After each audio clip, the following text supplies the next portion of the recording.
and welcome to Teen Tuesdays with the Muskegon County Library System. My name is Alyssa, and today is going to be a real treat because we are going to make some treats. But before we begin, first let's go ahead and ask permission since we're going to be using the oven and it's a fire hazard, so people should know that you're cooking. Hey Mom! Yes?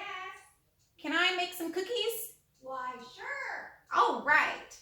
And what's even more fun is I'm going to be using my mom's shortbread thumbprint cookie recipe today. And it's a 4-ingredient recipe, so it should be pretty easy. All you need are flour, sugar, butter, and jelly. And some of the instruments you're going to be needing for it today are measuring cups, tablespoon. You don't need this, it's optional. It makes it a lot easier to make the shape of the cookie instead of just forming it in your hands. This is a pastry blender, and if you don't have a pastry blender, you can just use a fork because it has tines that are spaced out, which do basically the same thing as a pastry blender. So the first thing we're going to want to do is to preheat our oven, and since it takes a while to do that, we do that first. I'm going to preheat it at 400, and then it'll let us know when it's ready. All right, and we are going to start with our dry ingredients. It calls for 1 1/4 cup of flour. So there's 1 cup of flour and 1/4 cup of flour. Make sure it gets all that out of there. And next is our 3 tablespoons, just a big spoon of sugar. 1, 2, 3. And now is when we're going to add our butter. It calls for 1/2 cup of butter. So if you have sticks of butter in your fridge, they usually have measurements on the side. So 1 full stick ends up being 1/2 cup. And it's supposed to be at room temperature. And if you didn't think about it ahead of time, kind of like me, you can melt it in the microwave. And I usually do 1/2 cup is about 30 seconds, depending on how hot your microwave is, but I wouldn't do it longer, shorter, because you can always do it again. So I'm gonna pour that in there. And this is where you'd get your pastry blender and start blending it up. Or your fork. Fork works too. You want to do it until you don't see any more flour on the sides of the bowl.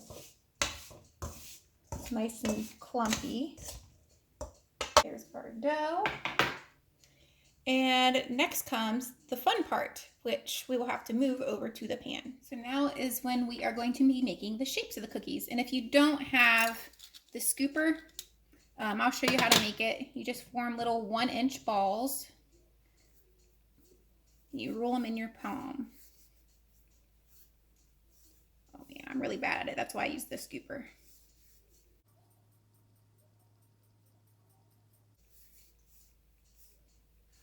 But yeah, if you make it like a little ball, that will work and be for later. I am going to make scoops. So you just flatten it in there. And then it goes right there on this tray.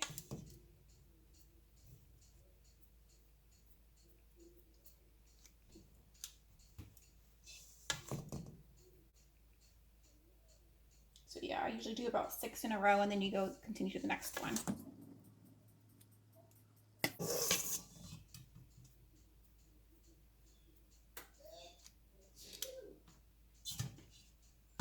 So there you have it. It makes it about almost 2 dozen. So my pan's a little bit big. I normally make a double batch, so I got out the big pan.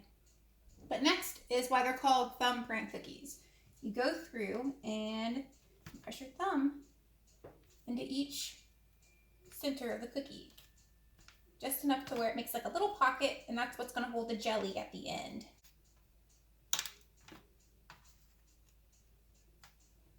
All right, so now since our oven is preheated, I am going to go ahead and put them in,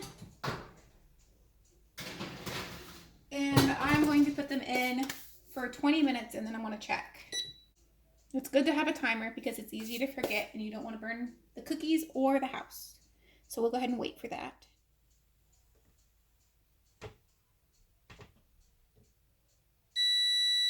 All right, there's our timer. So go ahead and get that. Let's see how they look. Oh, they're looking pretty perfect. All right, let's see. See how they're nice and golden brown? It's exactly how you want them to look. And another thing that makes it easier to tell, my mom says, is if you can smell them cooking in the oven, that's when you know that they're ready. Also, go ahead and turn that oven off.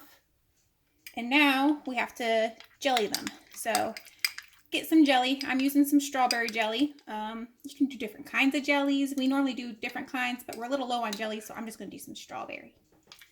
You stir it up so that way it's not too firm and it'll take the shape of the cookie better. Make it look like a little jewel. All right. Don't worry if you get a little bit too much. Just eyeball it. If it's too little, you can just add some more. All depends on how much jelly you like with your cookies.